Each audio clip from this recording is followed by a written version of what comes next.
AOC is flipping out. Over the weekend, she went on to one of her favorite networks, that would be CNN, and she was telling the anchor there, be ready, because he's going to get treated differently than anyone else would.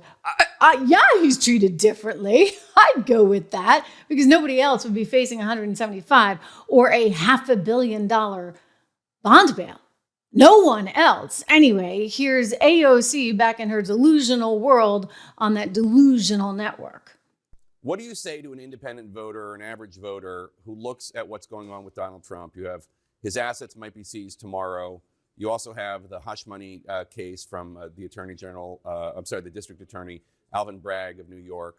You also have the Georgia case about election interference. You also have the special counsel investigation on election interference. You also have the classified documents case down in Florida. That's 5 cases. In other words, there's a lot of cases. And to a voter, what do you say to a voter who says, well, that doesn't look like he's being treated equally before the law? That looks like somebody that the government is going after.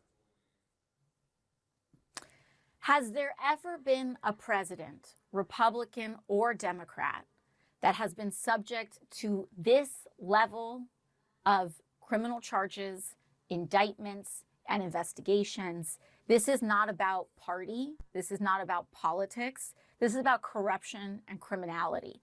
We're talking about an individual who ordered essentially a terrorist attack on the Capitol of the United States in order to retain power.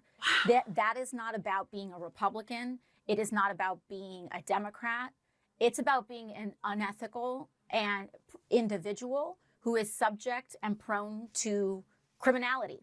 And unfortunately, this is the state that we're in. And I actually think that the fact that it's happening in so many places and so many jurisdictions cuts in the face of that. This is not just New York. This is Georgia. This is federal courts as well.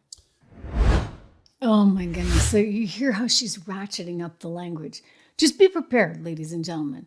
I don't even want to repeat what she said, but it's some pretty darn aggressive stuff. And there's a new characterization, if you would, of J6. It's more than just taking over the government now, right? I mean, you might as well be in Gaza listening to AOC, or rather in Israel as Gaza attacks, right? Oh my gosh. All right, so that's AOC.